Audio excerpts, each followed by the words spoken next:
It's 2025 at time of recording this. There is no reason why we should not be looking at our own operational data, not do what I think our human carnal nature is, which is to find out who did us wrong. Well, there's some things that are in our gut that maybe we think are not working well or working really well on the contrary.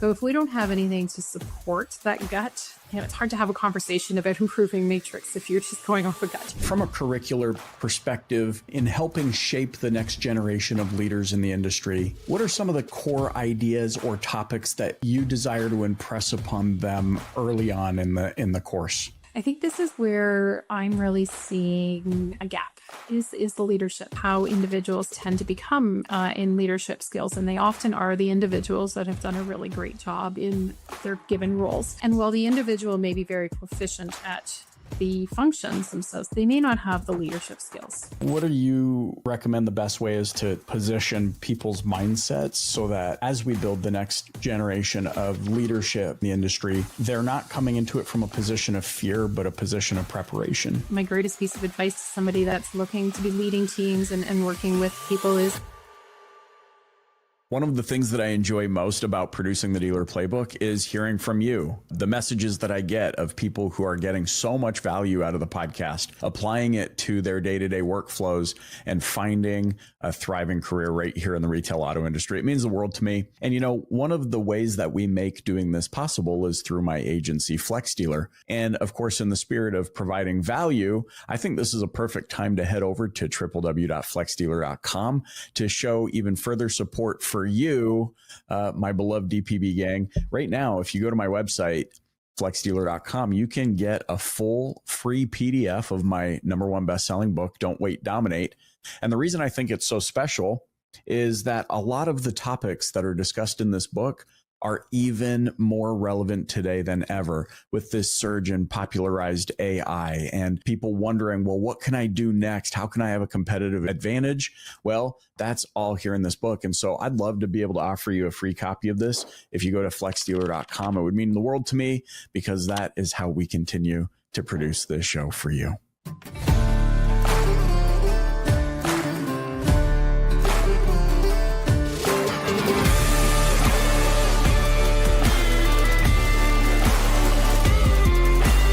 Sebrina Westbrooke is the program manager for the Automotive Dealership Management and Automotive Aftermarket Management programs at Georgian College's Automotive Business School of Canada.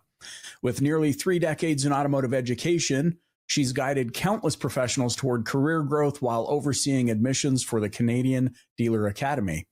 Known for her belief that the Academy is, quote, practical and relevant to today's business needs, close quote, Sebrina brings a results-driven perspective on how education can directly impact dealership performance. Sebrina, thank you so much for joining me on the Dealer Playbook.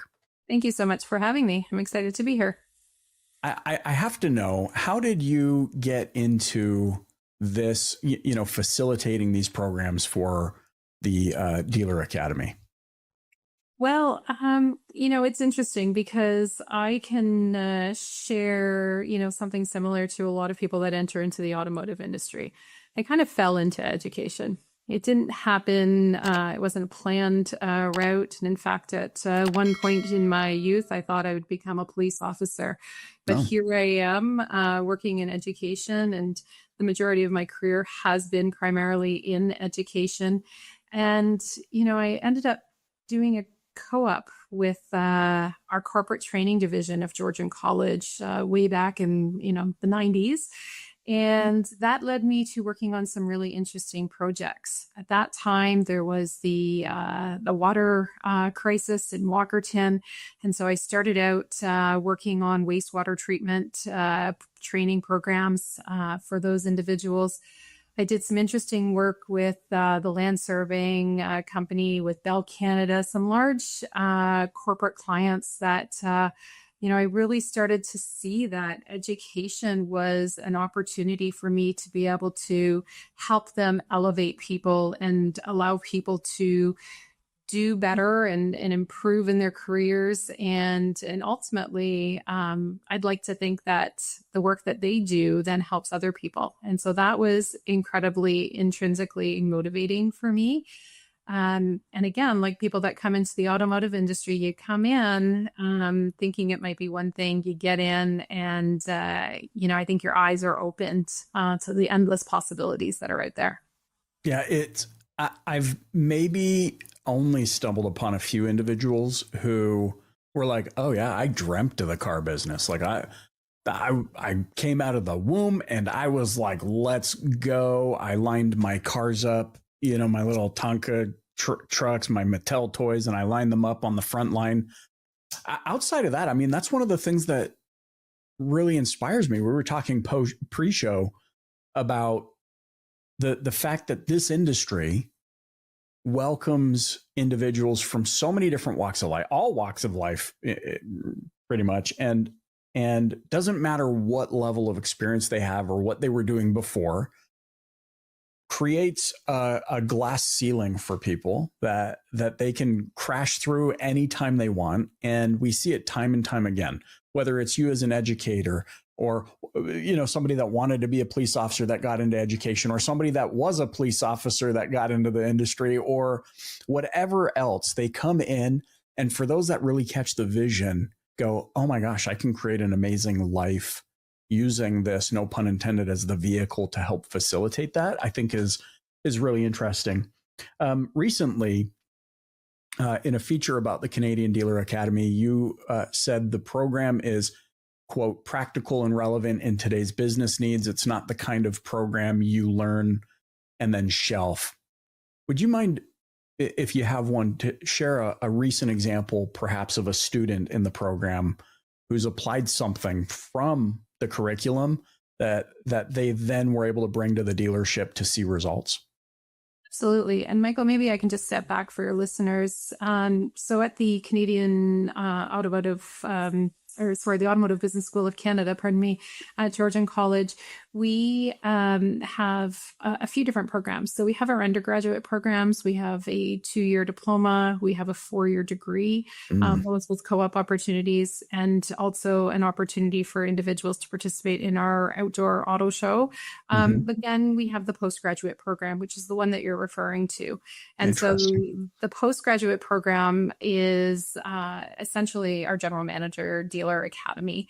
And I have the opportunity of leading that program across our country. And, wow. And actually, interestingly, we've been tapped on the shoulder, and now I'm doing it globally. So I've got 3 different countries that I'm working with right now outside of Canada, delivering what I'm going to call something similar to the programming. So very proud of the fact that it has been globally acknowledged for a level of a high standard. And I think, when I look at the individuals that come through that program, first of all, I see them coming in with a level of vulnerability, which I really appreciate. These individuals have been likely tapped on the shoulder to move into the general manager position, or perhaps they're even new in that position, but they need to have the education to be able to help support their role. And these individuals will come in with a wealth of experience, but also recognizing that there are some gaps in their learning. And so this is where they come for the formal education. And going back to your question then, I see individuals often, it's more times than not, they're coming from the variable side. And those are the ones that are typically going into general managers, not suggesting that our fixed operations managers aren't ideal candidates. It's just more traditionally it comes from the variable, but I'd like to see more fixed ops. Nonetheless, these individuals come in and they will, just say, "I don't know the fixed side of the operation. I know it's there. I have a little bit of an insight, but I don't really understand it." And that's where they're looking to get the majority of their training. But I think what's also interesting is that they think that there's certain things that they have already under wraps, and then they get into the program and they recognize that there is additional learning in each of the courses, not just the fixed operations side. And I think it's really interesting. I had a story of a local dealer that the individual that was moving into the general manager's position, she ended up having to take over their service department. They had a service manager vacate quickly, and it kind of fell on her plate.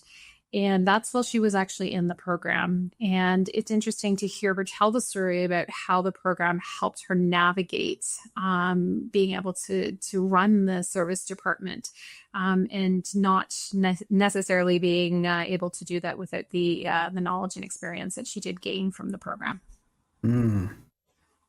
It's almost like people come into the program with a preconceived notion about what they're going to learn.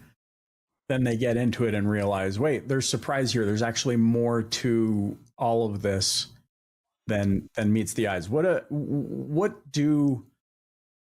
Gosh, I don't want to use the term outsiders, but for lack of better words, the audience doesn't judge me. They know, they're like, he's Italian, he's Canadian, he's living in Texas. He doesn't find the right words sometimes. But what do most outsiders get wrong about the industry's behind the scenes roles? Like they get into this, they're being exposed now to a dealership operation.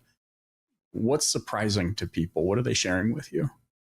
Well, first of all, most of the students that come through the Dealer Academy have already got dealership experience.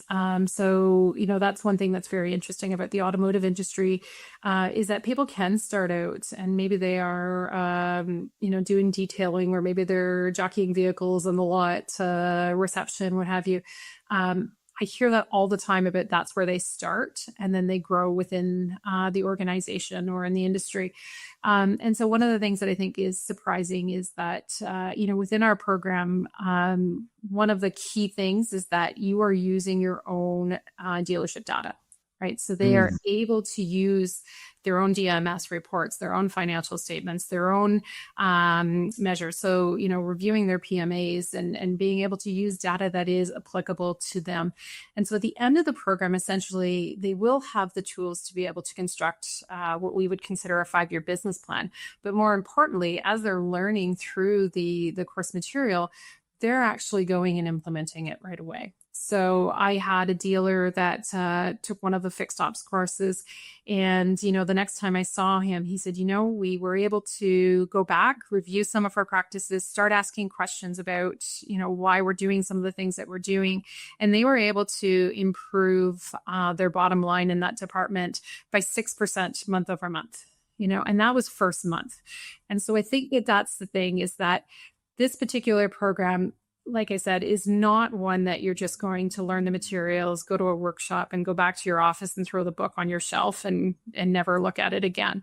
The idea is that, these individuals that are going through the program are, first of all, asking the questions of their dealership staff.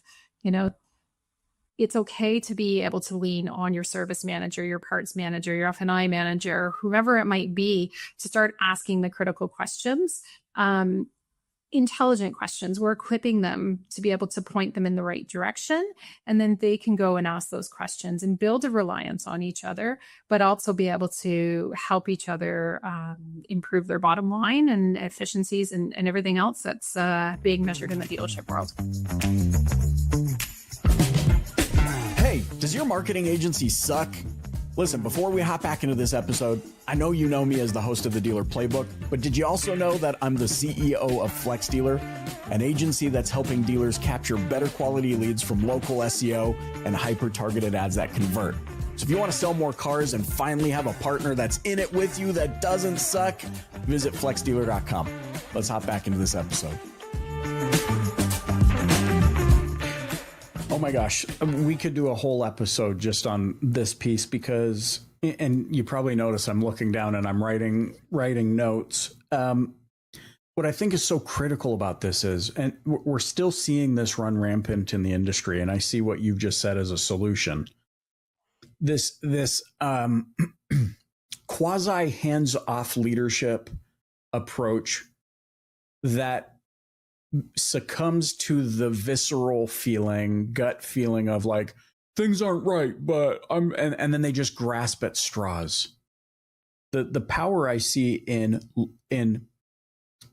helping them navigate their data, pulling them into the data. And then I love what you said, because it's a much more diplomatic way to say it than what I would say, which is, we help them ask intelligent questions.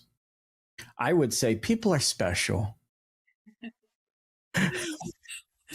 But the number of, I mean, as a marketer myself, one that currently operates a marketing agency, the number of questions I would say we get that are rooted in gut feel based on how we always used to do things, based on, I don't know, like it's very clear they don't know. And so they grasp at straws. For you to be able to pull them into their own data, I think is such a powerful concept. Like it's 2025 at time of recording this. There is no reason why we should not be looking at our own operational data and then using it to formulate intelligent questions that will help move things forward, not do what I think our human carnal nature is, which is to find out who did us wrong. I agree. I mean, I think, in the dealership world, we're measured on everything, right? So, we have, different performance matrix that we need to be accountable to. And so if we use that same kind of concept as we look at, from a management perspective, then, let's take a look at what the industry benchmarks are. And I think the beauty of being in a program where you have 24 other peers coming from different brands, different regions of the country, perhaps, you can start to ask questions about what they're doing in their own operations, what's working well, take a look at the benchmarks, see how you're performing. I mean, everybody's dealership might be a little bit different. How many service bays do you have? Is it 4 bays versus 11 bays? That will obviously change. Market size, part of the country, those sorts of things. Yeah. All of those things are going to influence kind of how you do things and if it makes sense to you or not. But I think, what we really strive to achieve is, allowing the individual to see where the benchmarks are and start thinking about those questions. Because as you said, there's some things that are in our gut that maybe we think are not working well or working really well on the contrary.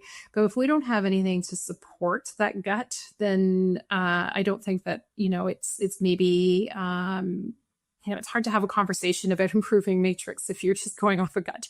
You need to be able to look at the data and make an informed decision and have some informed conversations about the performance there. Especially because everything comes down to money at some point or another. And half the time you talk to the dealers that think they're, and by the way, I mean, just so you know, that this audience over 12 years knows I am not against the dealer. I am very linked arms with them. But I mean, generally speaking, when it comes down to the money, it's like, yeah, we had a good month last month. We spent $100,000 to make $105,000, and you're like, oh no, dude, you don't need to overspend. There's likely something in the data helping us understand. Maybe it's employee engagement or not having to train new people over and over and over again, and minimizing churn and quantifying culture and leadership skills and, things that actually can decrease the multiple that we are having to overspend on, but that we haven't been able to track. So I love this idea. I mean, I could go for days just on the leadership topic. I want to ask from a curricular perspective, in helping shape the next generation of leaders in the industry, what are some of the maybe core ideas or topics that you desire to impress upon them early on in the course? Yeah, I mean, I think this is where I'm really seeing a gap is the leadership. So, I know one of your previous guests had talked a lot about how individuals tend to become in leadership skills, and they often are the individuals that have done a really great job in their given roles.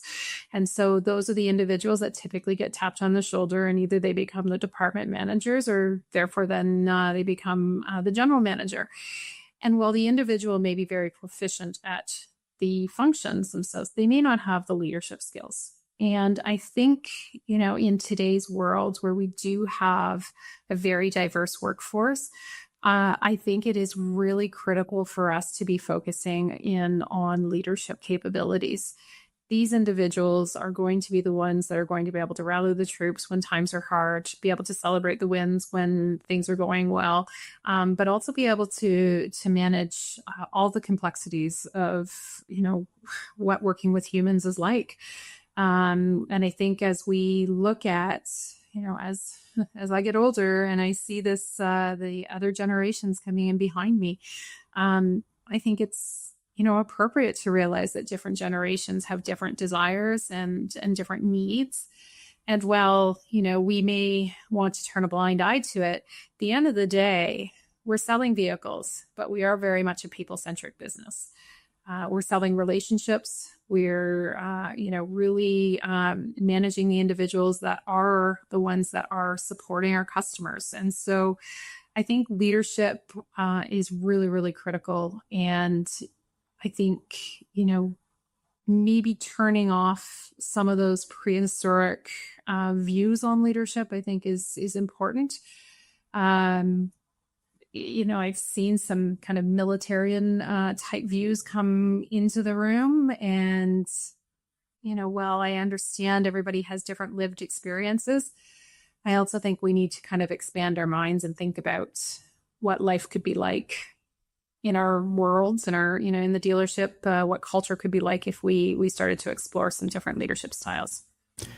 This is so poignant and interesting to me because of how fast things are evolving. I mean, I remember, technologically speaking, especially, I look back 5 years, futurists at the time were saying every 5 years there's 100 years worth of new innovation, new progress. Now with, the popularization of large language models and AI and that sort of a thing, just the sheer processing power, they're saying that it's 100 years almost every 6 months. As you look at the programs that you offer and future proofing, so to speak, the workforce, right? We have electrification, we have new regulations around that, we have connectivity, we have digital retailing, we have AI, all these things we are grappling with how they are going to impact, perhaps reshaping the industry. What do you recommend the best way is to position people's mindsets so that as we build the next generation of leadership and workers in the industry, they're not coming into it from a position of fear, but a position of preparation? I think, I think you're right. I think technical skills will always be important. I think that individuals need to have some basic technical skills, but the soft skills are becoming more evident. So I think my greatest piece of advice to somebody that might be coming into the industry that's looking for, to be leading teams and working with people is, always be curious. I think curiosity is a great, it's emotion, but I also think it's a skill. The curiosity, I think, will help maybe overcome some of those fears, because really fear is born out of typically the unknown. So if you can kind of dig in and uncover what that might look like. I think it's important to have a lot of soft skills, like really focus on problem solving skills, critical thinking skills. We're in an environment for the most part where we do have the ability to be creative. If we think back 30 years ago, creativity in the workforce was pretty stifled. Now there's a larger appetite for creativity. I'm trying to develop leaders that are self-directed, that enjoy working with teams, of course, but are also very human-centric.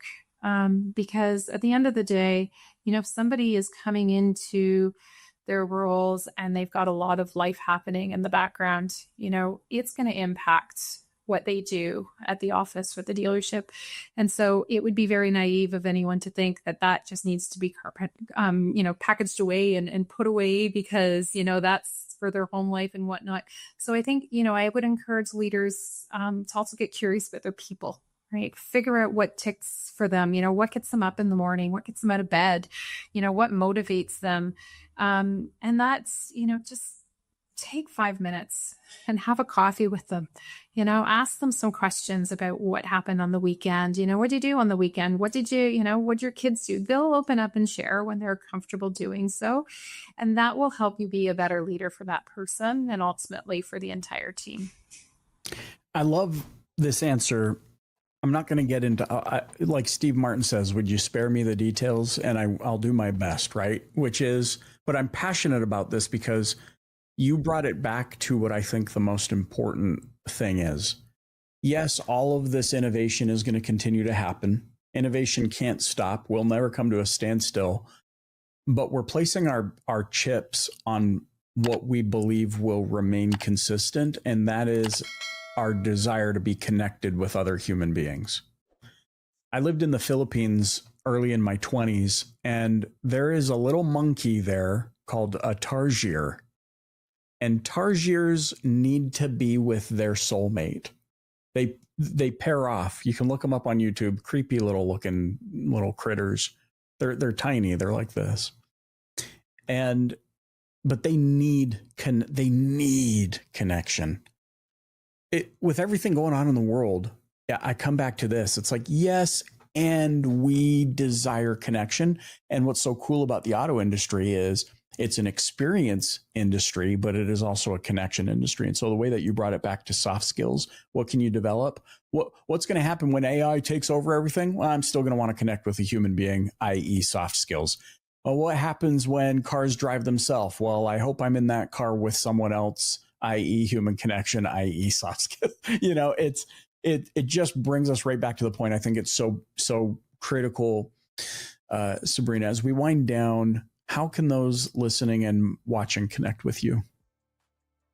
Well, we do have all of our social channels. So the Automotive Business School of Canada. You can find us on Facebook, Instagram, LinkedIn, of course. Myself personally, LinkedIn is a great way to connect with me. And then we do have our website, of course, theautomotivebusinessschool.ca. So any of those, you'll be able to connect with us. Amazing. Sebrina, thanks so much for joining me on the Dealer Playbook podcast. My pleasure. Thank you for having me. Hey, thanks for listening to the Dealer Playbook podcast. If you enjoyed tuning in, please subscribe, share, and hit that like button. You can also join us and the DPB community on social media. Check back next week for a new Dealer Playbook episode. Thanks so much for joining.